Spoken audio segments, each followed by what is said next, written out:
Be ready? Start. Sir, Article 14 of the Constitution guarantees you equality of opportunity.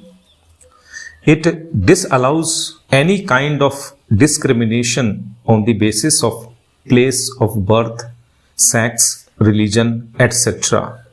Why should this alone happen that when it comes to the question of recruiting men to the army or the armed forces, you should think of the volume of population, the number of recruitable male population in a state, and then base your recruitment to a particular regiment on the basis of these figures. So, I would plead that the whole matter be reconsidered.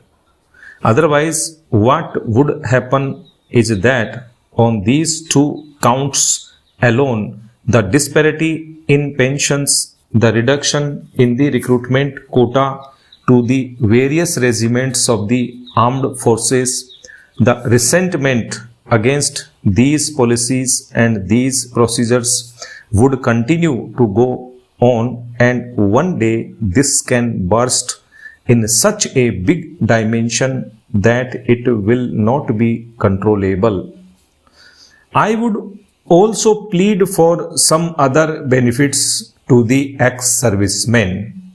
For example, you have reserved 10% of posts or 15% posts in the various public sector undertakings in the departments of the Government of India, in the state governments for persons retired from armed forces.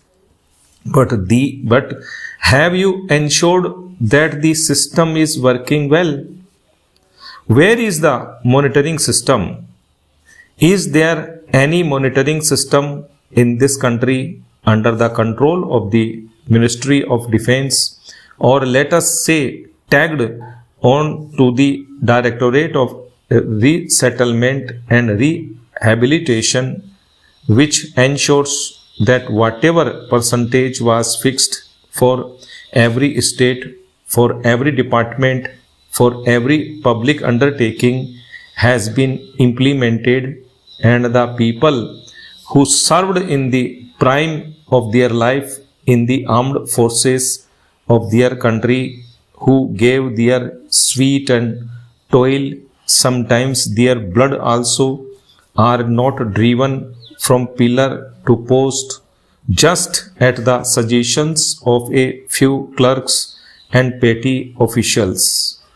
They are the heroes of the armed forces, but they have to suffer the insults and injuries, and they have to suffer the irritants which you cannot imagine. Here all members of parliament, including the Minister of Defense, will award laurels to the armed forces. But when a man retires from the armed forces, he is driven from pillar to post. He is a man who has done his duty. He is the man who has dedicated the best years of his life to the cause of the nation. I would like to talk about the small benefits like setting up of CSD canteens. They should be ensured about them. There are large chunks of areas where they cannot find the necessities of life. Stop.